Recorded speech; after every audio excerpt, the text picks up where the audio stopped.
Welcome to my channel day with Srabanti. আশা করি আপনারা সকলেই খুব ভালো আছেন, সুস্থ আছেন, আমরাও ভালো আছি। এখন থেকে আমার ব্লগটা স্টার্ট করছি। আর বাড়ির সামনে দিয়ে গাড়ি যাচ্ছে, পিপি করে আওয়াজ করতে করতে দৌড়চ্ছে। আর এদিকে আমার রান্নাগুলো আপনাদেরকে একটু দেখিয়ে দিলাম। আজকে ডিম ভেজে মামলেট করেছি। এই কাজগুলো রয়েছে, রান্নাঘরটাকে একটু পরিবর্তন করব। এদিককার জিনিস ওদিক, ওদিককার জিনিস এদিক করব। তা সবার আগে চৌকির ওপরে যে টেবিল ক্লথটা পাতা ছিল সেটা না ছিঁড়ে পুরো ফাটা ফাটা হয়ে গেছে। তাই সেটাকে তুলবো আর এই গরমে চোটার রিস্ক নিতে পারছিলাম না। তা আজকে একটু রোদটা কম আছে বলে এই কাজগুলো করে নিলাম। তা ওটা পেতে এবার এই যে এখানে বসে আমি বাসন মাজি, তাই এখানটা আমি ব্লিচিং পাউডার দিয়ে ভালো করে মাখিয়ে রেখেছি। সমস্ত কাজ সেরে তারপর আমি এটাকে কসবাইতে একটু ঘষবো, যতটুকু পারবো ঘষবো। এই বেসিংটাকেও দিয়ে দিলাম। এইখানে আমরা মুখ ধুই খাওয়া দাওয়ার পর, আর ওখানে বাসনটা মাজি। তাই এগুলো কাজ করার পর চলুন এবার আবার রান্নাঘরে চলে এলাম। একটু বুদ্ধি খাটিয়ে যে টেবিল ক্লথটা ছিল ওটাকে একটু কাটাকুটি করে কাটিং করে ওটাকে এর মধ্যে বাঁধবো, দেখি কেমন লাগে।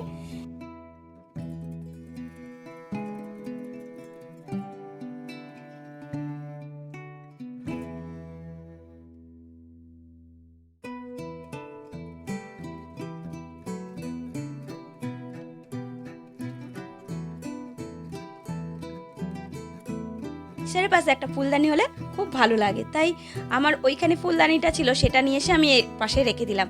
দেখুন কেমন হয়েছে। এরপরে চলে এলাম টিফিনে।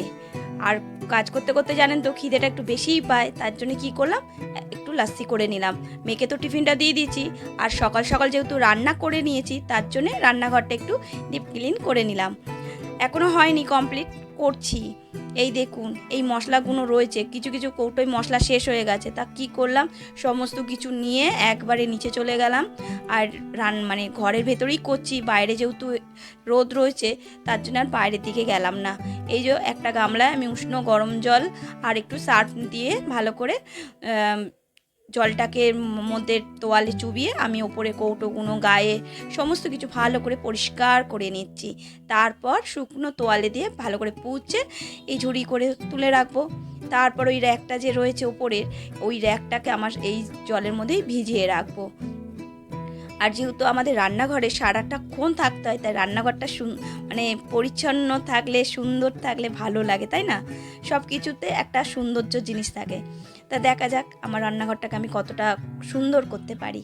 আর মাঝে মাঝে যেমন আমাদের ঘরের এখানকার জিনিস ওখানে হয়, এখন তো তা হয় না, কারণ আমার উপরের ঘরটা এমন মানে জিনিস সেট করা রয়েছে, এখন এদিককার জিনিস ওদিকে।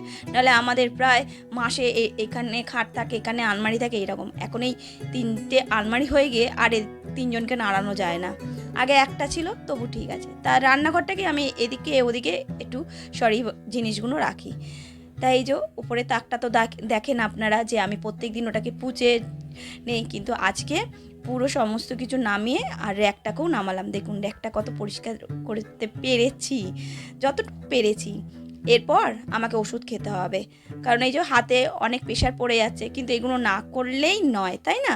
এগুলো তো পরিষ্কার করতেই হবে।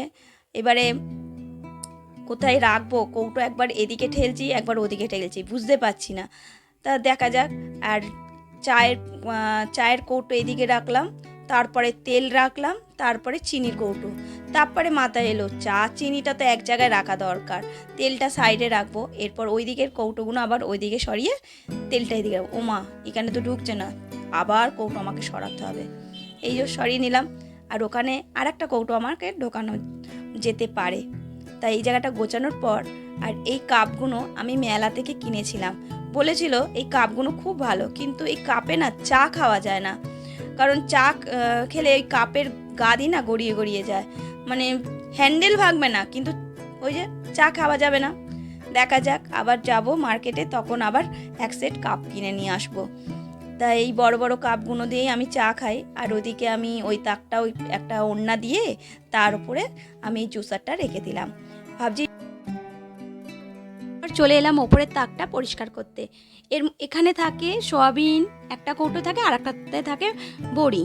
তা আর একটাতে থাকে ছাতু, নিশ্চয়ই কৌটোটাকে চিনতে পাচ্ছেন। তা ওটার মধ্যে ছাতু রাখি। এই 3টে জিনিস আমার ওপরে হাতের কাছে থাকে।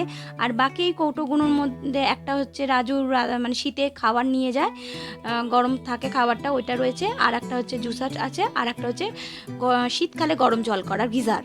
তা ওটা তো এখন দরকার পড়বে না, তাই ওটাকে প্যাকিং করে ওটাকেও ভালো করে পুছে উপরে তুলে রেখে দেবো। এই যে উনিও এখন উপরে থাকবেন, আবার যখন শীত পড়বে তখন উনি আবার নামবেন নিচে। তা এখন উনি ওপরে থাকুক। তা ওটা ভালো করে পরিষ্কার করে নিলাম, তাকটাকেও ভালো করে পুছে নিলাম। তারপর বেসিনটা রয়েছে ব্লিচিং মাখানো, ওটাকেও একটু ভালো করে ঘষে নেবো। ঘষার পর আবার ফিরছি।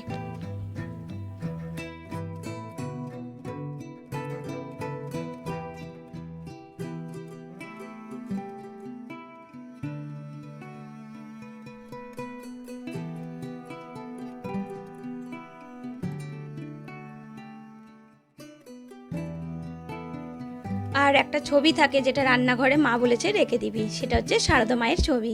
এনাকে রান্নাঘরেই রেখে দিয়েছি।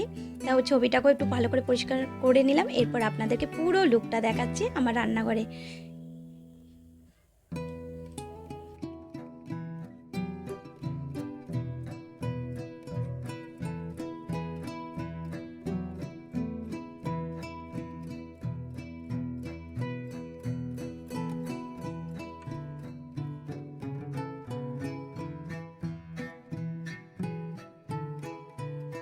ছোট্ট রান্নাঘরটা কিরম গুছিয়েছি একটু বলবেন।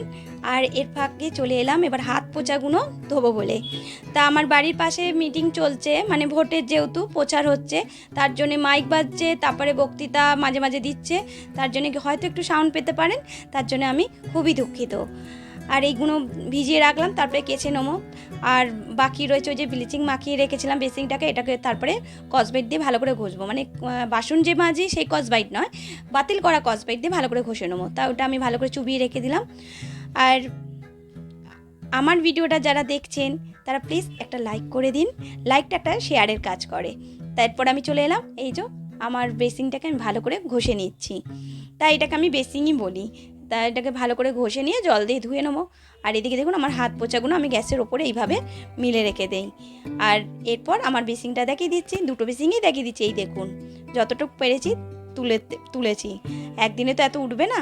আর এই দেখুন এই বেসিনটা, আর এই যে দেখছেন ওর গায়ে মানে ওপাশে যে দাগগুলো, যেহেতু আমাদের আয়রন, জলে খুব আয়রন, তার জন্য এই দাগগুলো না তুলতেই পারছি না। এই দেখুন দেখেছেন, এই দাগগুলো তুলতেই পারছি না, প্রচণ্ড প্রবলেম হচ্ছে। তা যতটুকু পেরেছি ঘষেছি, আর ওগুলো আস্তে আস্তে হয়তো উঠবে।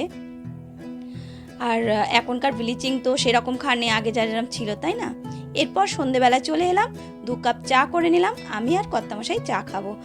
আর মেয়ে যেহেতু পাস করেছিল, সেই মিষ্টি আমার দেওয়া হয়নি বাড়িতে, তাই তাদের জন্য মিষ্টি নিয়ে এসছে। আমি চা খাওয়ার আগে নিজের ওষুধটা খাই, এটাই খেতে ভুলে যাই।